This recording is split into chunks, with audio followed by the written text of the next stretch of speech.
आज हम पढ़ने जा रहे हैं पाठ 19 कोणार्क का मंदिर। इस पाठ में बच्चों हम कोणार्क के मंदिर की विशेषता के बारे में पढ़ेंगे, यानी कोणार्क के मंदिर की क्या विशेषताएं हैं। बात लगभग 750 वर्ष पुरानी है। 1245 ईस्वी में नरसिंह देव नामक एक राजा था। एक दिन राजा ने कल्पना की कि एक ऐसा मंदिर हो जो सागर के तट पर हो, उसके द्वार और सीढ़ियों को सागर की लहरें ढूंढती रहे। सूर्योदय होने पर सूर्य की पहली किरण मंदिर के गर्भगृह में स्थित देवता के चरणों पर स्पर्श करें। एक नरसिंह देव नाम के एक राजा थे। एक बार उनके राजा के दिमाग में आया कि एक ऐसा मंदिर होना चाहिए जो समुद्र के तट पर हो, उसके द्वार और सीढ़ियों को सागर की लहरें धोती रहे और सूर्योदय होने के पर सूर्य की जो पहली किरण है वो मंदिर के गर्भगृह में मंदिर के जो देवता है उनके चरणों पर पड़ी। यानी सूर्य की सबसे पहली किरण सूर्य के देवता वहां पर मंदिर में जो भी देवता है उनके चरणों पर पड़े। अनेक शिल्पी आए और चले गए, लेकिन कोई भी राजा की कल्पना के अनुसार मंदिर का निर्माण नहीं कर सका।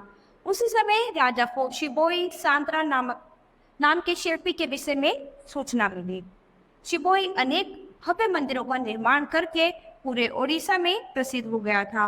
वो क्या था? शिबोई नामक एक शिल्पी था जो बहुत ही प्रसिद्ध था। वहां पर उसने भव्य मंदिरों का निर्माण करा के उस ओडिशा में प्रसिद्ध हो गया था। राजा ने शिबोई को ससम्मान अपने दरबार में बुलवाया। मंदिर का विवरण जानकर शिबोई कुछ परेशान सा हो गया। उसने राजा से कुछ समय के लिए प्रतीक्षा करने की प्रार्थना की। एक दिन शिबोई समुद्र के तट पर घूमने गया और थक कर वहीं रेत पर सो गया। सुबह अचानक हड़बड़ा कर उठा तो देखा कि सागर का जल उसके पांव पखार रहा है तथा सूर्य की सुनहरी किरणें उसके मुख पर पड़ रही हैं। तो क्या था? वो समुद्र के तट पर गया, उसे बहुत देर तक घूमा और थक हार कर वहीं पर सो गया हो।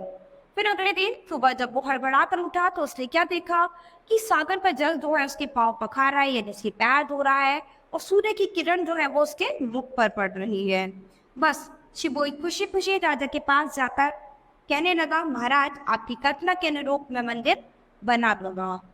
आप राजपुरोहित से शुभ मुहूर्त निकलवा लें ताकि नींव का पत्थर रखा जा सके। शुभ मुहूर्त के दिन शिलान्यास कर दिया गया। क्या था?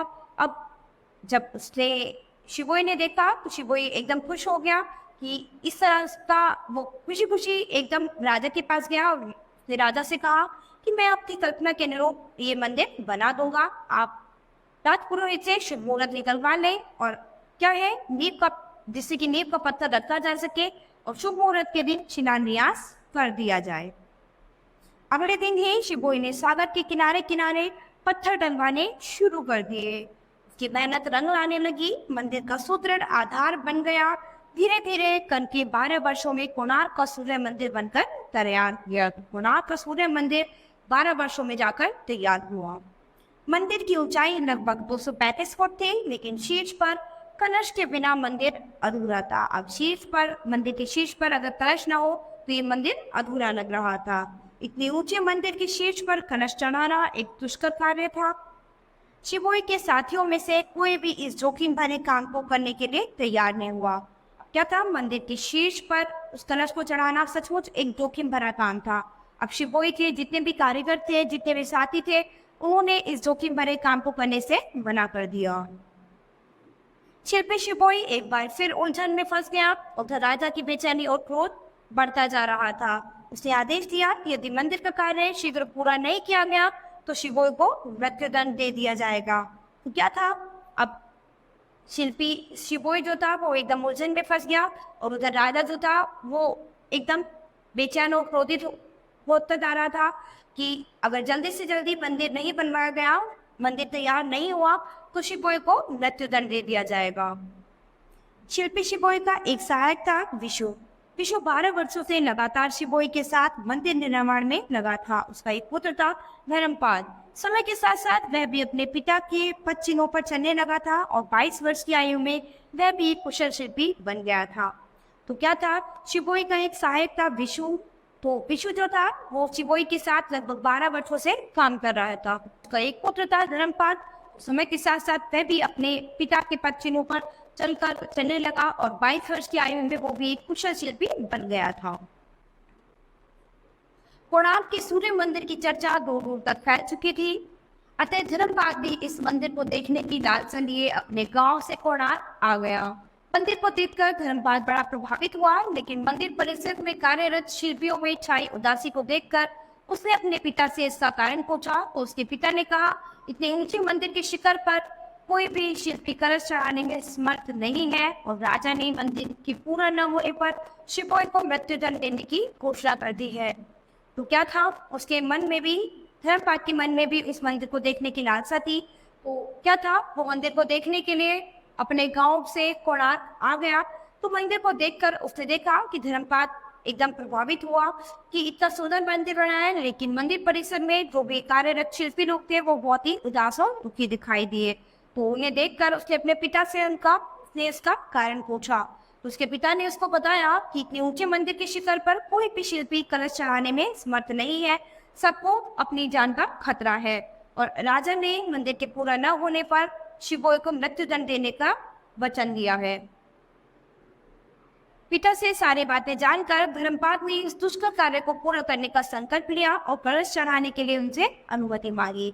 तो जब उसने अपने पिता विशु से ये सारी बातें जानी, तो उसने उस मंदिर के शिखर पर कलश चढ़ाने का प्रण लिया कि वो उस मंदिर के शिखर पर कलश चढ़ा देगा, और उसने अपने पिता से इसके लिए अनुमति मांगी। अपने पिता को भरोसा दिलाकर धर्मपाल ने काम शुरू कर दिया। कुछ ही समय में उसने कलश को स्थापित कर दिया। यह सही था कि कलश की स्थापना धर्मपाल ने की थी, लेकिन वह अपने पिता और शिवोई आदि को अपमानित करके इसका श्रेय नहीं लेना चाहता था। अतः उसने मंदिर के शीर्ष से कूदकर आत्महत्या कर ली। कोणार्क के सूर्य मंदिर के साथ धर्मपाल का नाम भी अमर हो गया। तो क्या था, उसने बहुत ही जल्दी मंदिर के शिखर पर वो कलश स्थापित कर दिया, लेकिन वो अपने पिता और शिवोई को अपमानित करके इसका श्रेय खुद नहीं लेना चाहता था। इसीलिए उसने मंदिर के शीर्ष से कूदकर आत्महत्या कर ली। और क्या है, इस कोणार्क के सूर्य मंदिर के साथ धर्मपाल का भी नाम सदा के लिए अमर हो गया।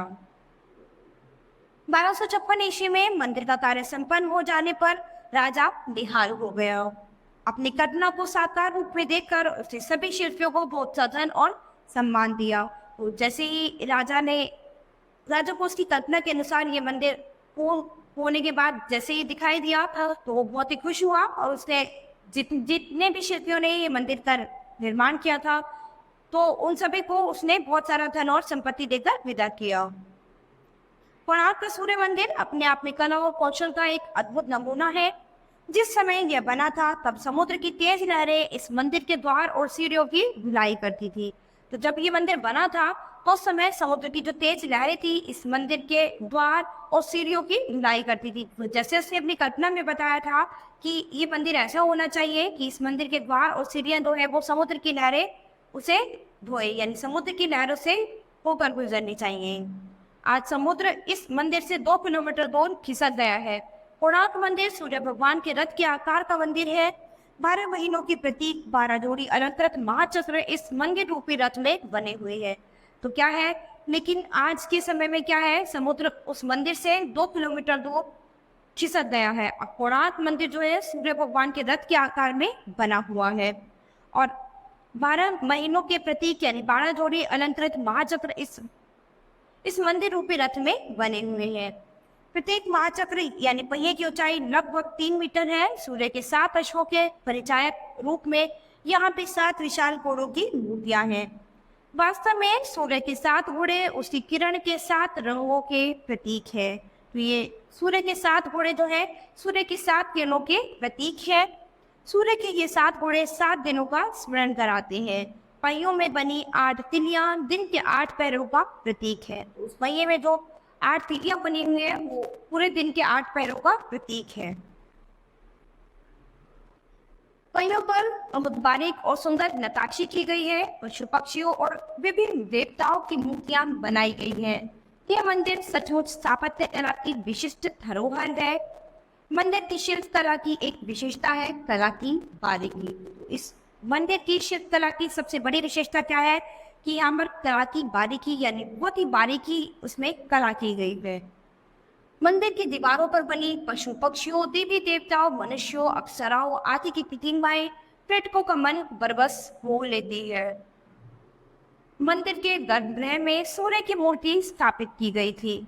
प्रातःकाल जब सूर्य की किरणें विभिन्न मंडपों से होती हुई सूर्य की प्रतिमा पर पड़ती थी, तब प्रतिमा का मुख शांत और सौम्य दिखाई पड़ता था। मध्याह्न में सूर्य की किरणों के सीधे पड़ने से प्रतिमा के चेहरे पर कठोरता और सायंकालीन सूर्य की किरणों से के प्रभाव से थकावट का भाव देखा जा सकता था।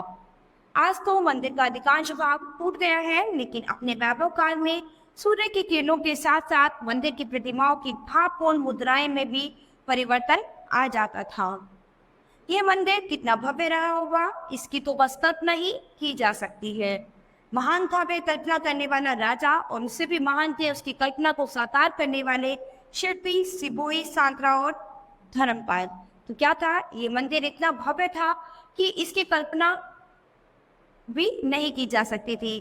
तो महान था वो राजा जिसने इसकी कल्पना की थी, और महान थे वो सभी शिल्पी जिन्होंने उसकी कल्पना को साकार किया था, यानी शिबोई सांत्रा और धर्मपाल जैसे शिल्पियों ने इस भव्य मंदिर का निर्माण किया था। तो बच्चों, इस पाठ में हमने कोणार्क के सूर्य मंदिर की विशेषता के बारे में पढ़ा है। यानी कोणार्क का सूर्य मंदिर अपनी स्थापत्य कला के लिए प्रसिद्ध है।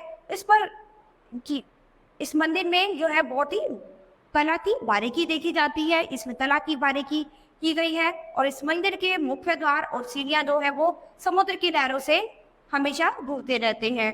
और इसके अंदर सूर्य भगवान की मूर्ति है, वो सूर्य की पहली किरण जो है वो हमेशा सूर्य भगवान के चरणों पर ही पड़ती है। तो इस मंदिर की बहुत सारी प्रमुख विशेषताएं हैं, और आज भी लोग विश्व भर से इस मंदिर की विशेषताओं को देखने के लिए जाते रहते हैं। तो बच्चों, ये पाठ हमारा यही खत्म होता है। अब हम अपनी नई क्लास में मिलेंगे अपने नए पाठ के साथ। धन्यवाद।